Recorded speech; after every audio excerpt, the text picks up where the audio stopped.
بسم الله الرحمن الرحيم. اللهم صل على محمد وآل محمد. اللهم زينني فيه بالستر والعفاف،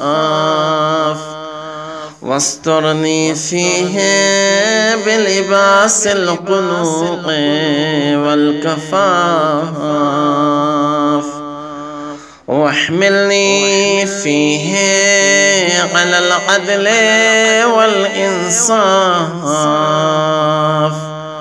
وآمني فيه من كل ما أخاف،